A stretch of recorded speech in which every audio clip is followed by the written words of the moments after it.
Perdido no streaming, como se achar no meio de tantas opções? É assim que a gente, inclusive, ganha dinheiro. É fazendo com que você, consumidor, ouça a música que você quer ouvir. A gente não tem interesse em formar o seu gosto. A gente tem interesse em que você se extasie cada vez mais com a música, que a música faça parte cada vez mais da sua vida e que, por isso, você precise mais da nossa plataforma para ouvir.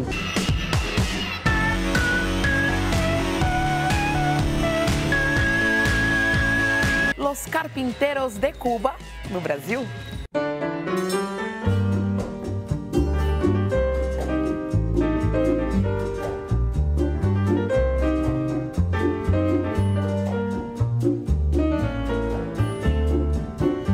O terceiro álbum do grupo Terno tá chegando, mas o primeiro clipe já saiu. Será que as coisas que eu faço penso que não tem problema, na verdade são pecado? E é por isso que eu me sinto tão culpado. Bem-vindos ao Metrópolis.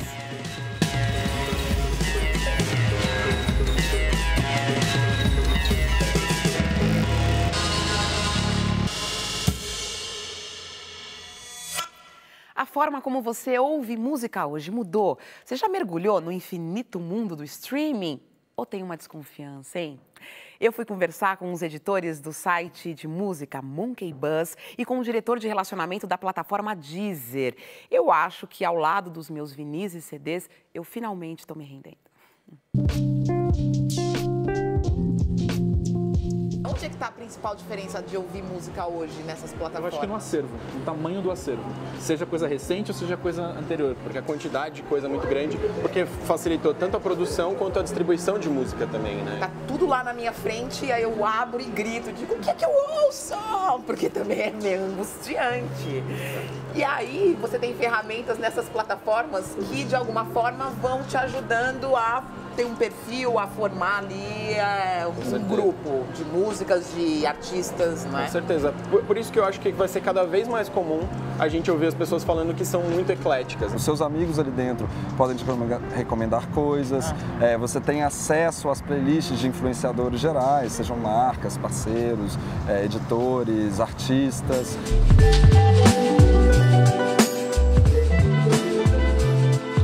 Que eu faço dentro do meu perfil é uma informação para que músicas sejam indicadas para mim. E aí ele vai me indicar algumas afinidades por gênero. E que outras variáveis? As variáveis são muito ligadas a gênero, mas também muito ligadas a padrão de consumo. Então, por exemplo, um consumidor que ouve aquele artista, a gente sabe que tem 100 mil que ouviram aquele artista. E aí, 87 mil dos que ouvem aquele ouvem também um artista X, um artista B. Então, o que ele vai fazer? Você é uma consumidora daquele artista, ele sabe que tem uma grande probabilidade de você também gostar do outro artista, não porque é do mesmo gênero, mas porque o padrão dos outros consumidores daquele artista indica para aquela direção. Vocês estão muito bonzinhos. Eu vim aqui achando que vocês estavam ditando o que eu estava ouvindo. Não é isso, é isso que você está falando. Vocês estão acreditando? Então, vocês acreditam, eu estou acreditando. Não. É assim que a gente, inclusive, ganha dinheiro. É fazendo com que você, consumidor, ouça a música que você quer ouvir. A gente não tem interesse em formar o seu gosto. A gente tem interesse em que você se extasie cada vez mais com a música, que a música faça parte cada vez mais da sua vida e que, por isso, você precise mais da nossa plataforma para ouvir. Vamos fazer uma brincadeira que eu acho que isso vai ficar legal. A gente vai fazer uma brincadeira de hashtag e de playlist. Vamos? Tô na cidade pensando na praia. É boa essa. É boa. Eu, pela minha situação atual, vou pensar sem café, preciso chegar lá. Aquela música que me dá uma adrenalina, sabe? Nossa, é ótimo esse playlist, você é bom. Músicas sensuais para andar em São Paulo.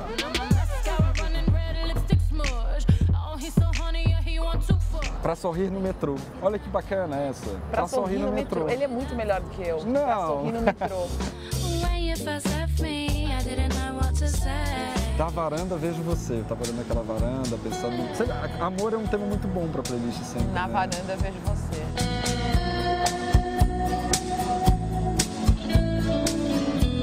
Tá.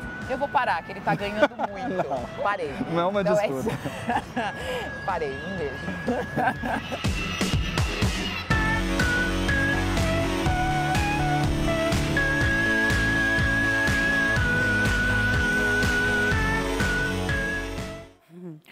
A obra do coletivo cubano Los Carpinteiros está em exposição no Centro Cultural Banco do Brasil. E nesses trabalhos, a inspiração vem da arquitetura, da escultura, do design. O questionamento é sobre a utilidade dos objetos. Nós estamos aqui na exposição Objeto Vital de Los Carpinteiros. Então, eles começam seu trabalho a partir dos anos 90, começo dos anos 90. É um momento exatamente onde Cuba entra na sua maior crise económica da história de existência da ilha. Era un momento muy difícil en Cuba. Cuba había perdido los subsidios de la Unión Soviética y del bloque socialista. Entonces estaba Cuba en un ambiente de total desamparo político y económico. Hasta ese momento nosotros no sabíamos que Cuba iba a continuar con el socialismo.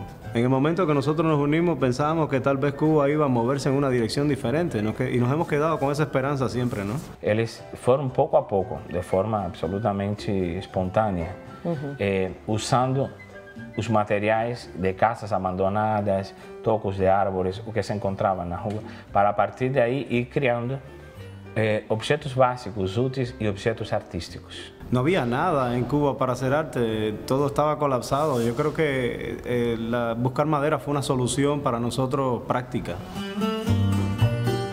Eu diferenciei 3 momentos ao longo da carreira. Esse primeiro momento de objeto ofício, ou seja, objeto vinculado a esse ofício direto. Até o próprio nome dos carpinteiros não foi nem dado por eles. Isso foi uma brincadeira dos colegas de escola que começaram a chamar ele de aquí vienen los carpinteros, los caras que trabajaban con madera. Nosotros al principio no nos gustaba la idea del nombre, los carpinteros, no nos parecía bueno, no tenía nada que ver con el arte. Y en el 94 dijimos, vale, este es el mejor nombre posible, porque al mismo tiempo no nos ponía dentro de la escena del arte, nos ponía como unos observadores de la escena del arte, y eso era muy interesante, ¿no? Un segundo momento que eu vejo assim se dá a partir de certas obras, já perto do ano 2000, quando começa a crescer para eles uma demanda e começam a pensar na objetualidade no sentido mais universal, mais aberto. Ese espacio se llama objeto possuído. Los cubanos tenemos una fascinación por los objetos muy grande, porque ha sido un país que ha estado 50, 60 años fuera del consumo de los objetos.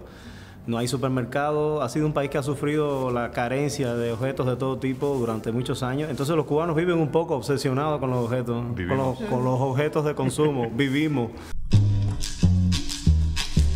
Essa terceira etapa eu chamo etapa de espaço-objeto.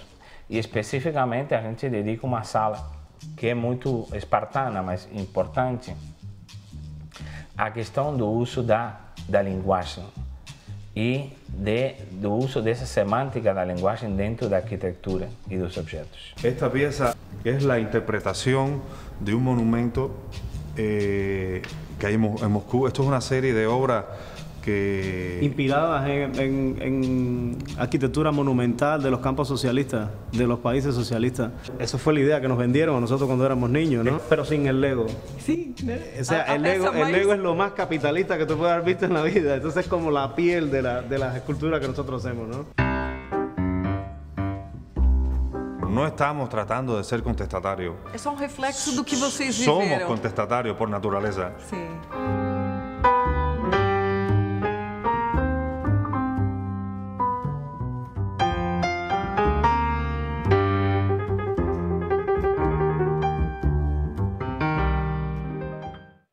Pela primeira vez em 9 edições, o Prêmio São Paulo de Literatura tem um estrangeiro entre os finalistas. É o moçambicano Mia Couto, com o livro Mulheres de Cinzas. Como a obra é escrita em português e saiu primeiro no Brasil, ele vai concorrer à categoria principal, Melhor Romance do Ano, com mais 9 autores. São eles Beatriz Brachet, João Almino, Julian Fuchs, Marcelo Rubens Paiva, Ney Lopes, Noemi Jaffe, Paula Fábio, Raimundo Carreiro e Santana Filho. O prêmio é de R$200 mil. Nas outras categorias, para autores estreantes até 40 anos e acima de 40 anos, a premiação é de R$100 mil para cada. Os vencedores serão anunciados em outubro. Ainda falando em literatura, no mês que vem tem um lançamento que é muito esperado, o lançamento da biografia da banda New Order, escrita pelo baixista Peter Hook. O livro, chamado Substance Inside New Order, é um calhamaço de 768 páginas que conta a história do grupo formado pelos remanescentes do Joy Division depois do suicídio do vocalista Ian Curtis. O rock pop eletrônico do New Order marcou a sonoridade dos anos 80. Editores do Brasil, estão nos ouvindo? Olha aí um livro para ser publicado por aqui também.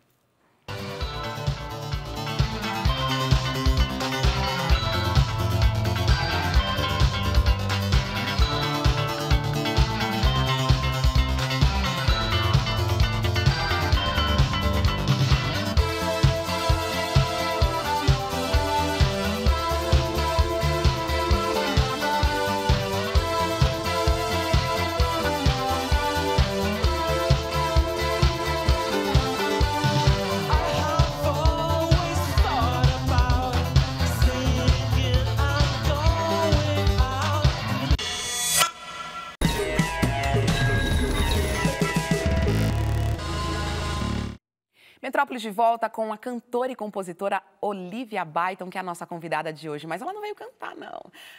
Temos aqui um outro lançamento. Ela é autora desse livro aqui, olha. O que é que ele tem, viu? E nesse livro, a Olivia conta a história, uma história que a gente pode falar, uma história de amor. Porque a relação da mãe, de uma mãe com um filho, é uma história de amor. E é essa história de amor com um dos filhos dela, que é o João, que é o filho mais velho. Você tem 4 filhos, né? O João é o primogênito. E ele nasceu há 35 anos, 35 ou 36? 35. 35. Com uma síndrome genética muito rara. E o livro conta essa trajetória, essa luta do João pela vida, essa luta da família, o amor da família, a união de vocês. Olivia Byton aqui no Metrópolis. Bem-vinda. Olá, mas eu estou tão contente de estar aqui, porque esse programa está na história assim, da minha carreira. Eu vim algumas vezes aqui e sempre é uma coisa agradável, além de ser aqui, estar assistindo sempre você. Ah, que bom. Obrigada, Olivia. Olivia, por que você decidiu escrever esse livro? Olha, esse livro foi quase uma necessidade que eu tinha de contar essa história, né? E o meu marido, Daniel, ele sempre... Quando eu contava uma história em casa, estava dizendo, aí vinha uma lembrança da coisa das cirurgias, que o João sofreu quase, sei lá, 30 cirurgias, eu perdi a conta. E o Daniel sempre dizia assim, você tem que contar isso para as pessoas, até para as pessoas que passam por uma coisa semelhante, terem esse exemplo de uma coisa tão bem-sucedida como a vida de vocês. Porque você falou que esse livro é uma história de amor. É uma história de amor e amor pela diferença, assim, de aceitação, né, de uma coisa difícil que pode acontecer na vida de qualquer pessoa. Claro. Né? Ninguém está vacinado por ter um filho com problema, um sobrinho, um neto. Então, uma criança que vem com deficiência ao mundo, ela vem pedindo ajuda e ela vem pedindo mais amor ainda, porque o amor que você dá a uma criança que vem saudável, com tudo fofinho, tudo bonitinho, não digo que é fácil, porque sempre, né, a dedicação a um filho, a paciência, tudo isso é aprendizado também. Mas uma criança que vem com deficiência, ela vem pedindo de você o melhor que você tem dentro para dar. É um amor sem narcisismo, é um amor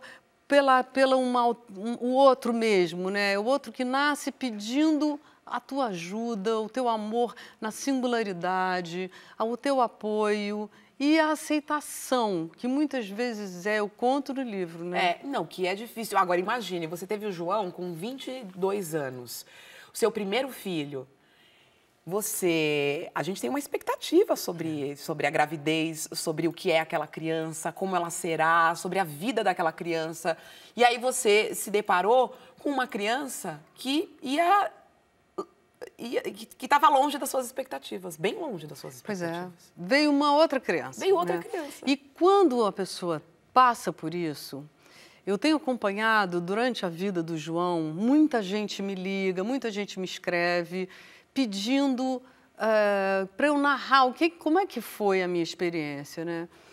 E eu acho que assim, o que mais importante eu tenho para dizer para pessoas que passam por isso é que, primeiro, você tem que pensar que você quando você entra para esse grupo imenso de pessoas, né, você está lidando com o imponderável da vida. Isso faz parte da vida, né? Então, não é assim, você agora está condenada a um sofrimento e a ter contato com uma coisa absolutamente difícil. Não é absoluto. Não. É uma coisa cheia de felicidade também. É uma coisa que te traz muita coisa boa. Eu aprendi, eu conheci gente, eu conheci um verdadeiro sentido da saúde, a valorização disso, porque depois eu tive 3 filhos saudáveis, então cada um que eu dei à luz foi um momento de pura felicidade, né, que eu pude saborear. Então, o João me trouxe essa consciência, essa valorização. O João me deu muita coisa. Ele não veio como o filho que eu esperava aos 22 anos. Minha grande preocupação aos 22 anos era se o cortinado, o tom, o off-white batia com a parede, sabe?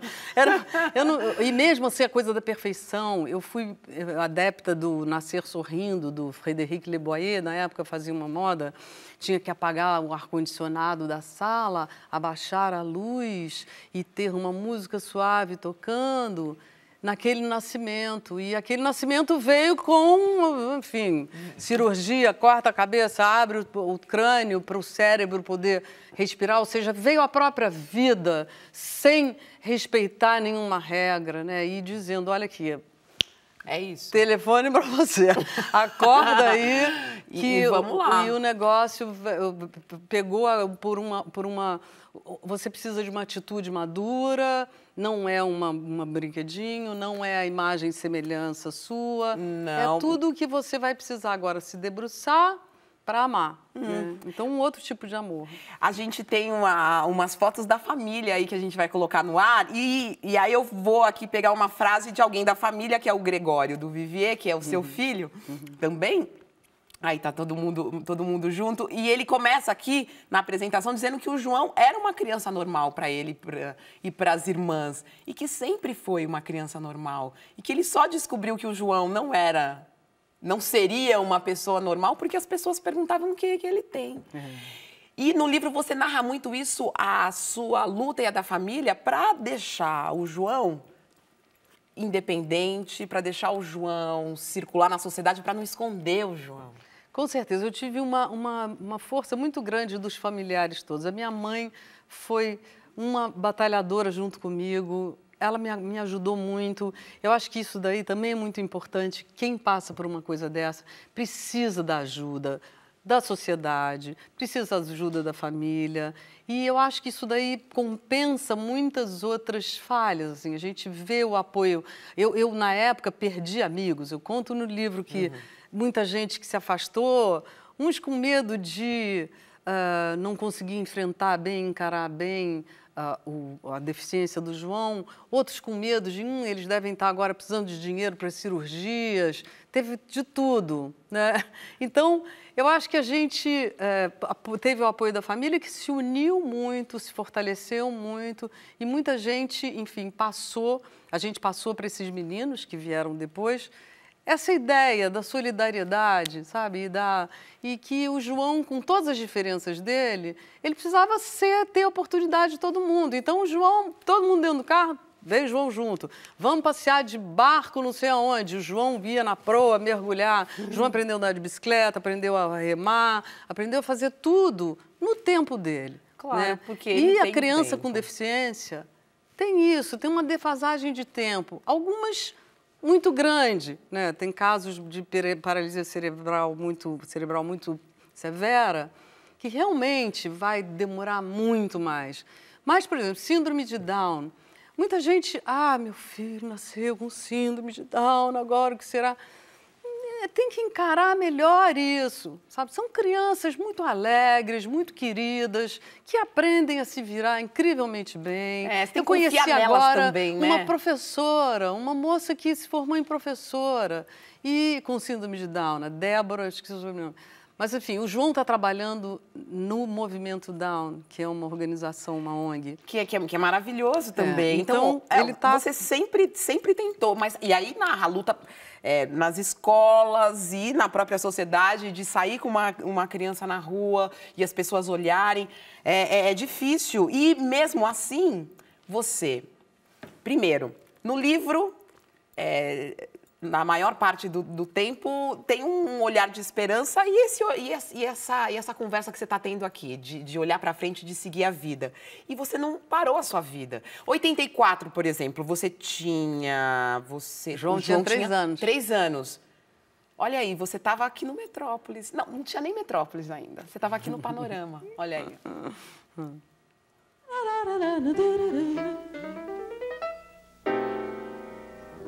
Hoje eu acordei com sono, sem vontade de acordar. É que o meu amor foi embora e só deixou pra mim um bilhetinho todo azul, com seus garranchos, que dizia assim: Chuchu, vou me mandar. Não parou a vida, mas foi difícil não parar a vida. Você gostou? Pois é. Porque eu, quando eu vi essa imagem, quando eu vi esse arquivo, eu pensei, gente, e ela aqui cantando, e tá ali com o filho, onde estava o João? Tava com a mãe, a família, e é isso. E você decidiu, não vou parar. Por acaso, isso daí eu me lembro exatamente, que nós viemos para São Paulo com o João, tava um frio, e o João não queria nunca tirar roupa ou tomar banho de jeito nenhum, porque a gente é acostumado no Rio, carioca, não sente isso. Ele era pequenininho, o Gregório não tinha nascido ainda, e quem está tocando saxofone é o Edgardo Vivier, pai do Gregório. Né? Então o Gregório já estava encomendado ali, né? Decidiu que você não ia ser uma mãe para as pessoas terem pena de você, né? Eu acho que isso é um caminho errado, né? Esse é um caminho ruim para todo mundo, inclusive para um filho com deficiência. A mãe não pode se martirizar, porque não é um martírio, é uma luta. E luta é bom. Assim, outro dia eu li uma coisa, um provérbio, que eu não vou saber reproduzir, que eu não tenho boa memória para essas coisas. Mas é um provérbio que dizia assim, se as pessoas soubessem o quanto é importante você ter um problema, as pessoas comprariam um problema. Como você cresce com um problema, como a gente cresce na dificuldade, sabe? A dificuldade, ela é um presente para você se desenvolver, para você se virar. Então, uma criança é uma tremenda dificuldade. Não é fácil você ter um filho com deficiência. Mas você também pode enxergá-lo como um presente. Como um presente, Senão, olha, eu estou aqui falando de uma coisa que eu virei escritora. Aí, claro, e que se aprofundou e que se ensimesmou para escrever isso aqui pra gente isso daí é hoje. Graças a ele. Aí, ó, então pronto. Obrigada, João. Muito obrigada. E muito obrigada, Olivia, pela sua presença aqui no Metrópolis. Eu que agradeço. Anthony Dominique Benedetto, um dos maiores cantores da história da música norte-americana, está completando 90 anos nesta quarta-feira. Você reconheceu o nome? Então a gente vai abreviar. É o Tony Bennett. A voz incomparável, a longevidade também, hein? Tá no topo das paradas de sucesso desde os anos 50 e continua firme. Nos últimos 10 anos foram 10 milhões de álbuns vendidos. Para completar, também é um pintor de talento com obras no Museu Smithsonian e no Clube Nacional de Arte em Nova York. E tem 4 livros lançados. O último álbum ao lado do pianista Bill Charlap foi lançado no ano passado. Look for the silver lining whenever a cloud appears in the blue.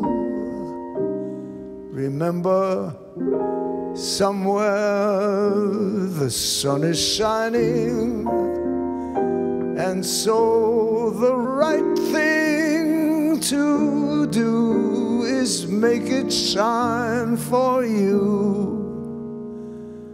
A heart full of joy and gladness will always banish sadness and strife.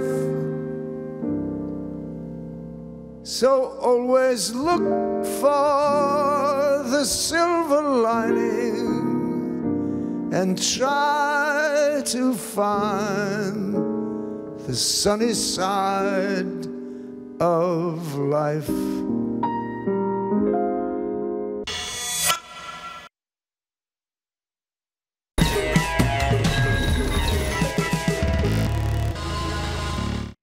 Power trio de canção, rock and roll, pop e experimental de São Paulo. A definição é da própria banda, o Terno, que tem o terceiro álbum prontinho para sair. A previsão é ainda neste mês. O primeiro vídeo, como sempre muito bem produzido, acaba de cair na net. É o clipe da música Culpa, dirigido por Breno Moreira e Bruno Chintati. Parece que eu fico o tempo todo culpado. Com culpa eu não sei do que. Quem vai me desculpar se eu não fiz nada de errado? Que mais que eu posso fazer? Será que as coisas que eu faço penso que não tem problema, na verdade são pecado? E é por isso que eu me sinto tão culpado. Esse foi o Metrópolis de hoje. Um beijo. Tchau, tchau. A sociedade diz que é para ser contente. Quando eu fico meio triste ou até meio chateado, eu fico mais, pois acho que eu sou culpado. Culpa, culpa, culpa. Culpa, culpa,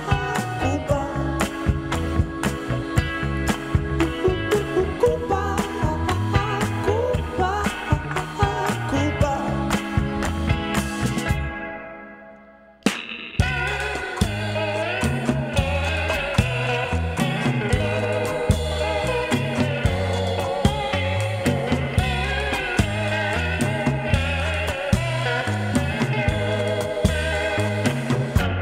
Desculpa qualquer coisa, minha culpa, culpa minha de pedir perdão. Culpa de fazer sucesso, culpa de ser um fracasso, culpa sua, culpa de cristão. Será que as coisas que eu faço penso que não tem problema, na verdade são pecado? E é por isso que eu me sinto tão culpado. Ou será que a sociedade diz que é para eu ser contente? Quando eu fico meio triste ou até meio chateado, eu fico mais, pois acho que eu sou culpado.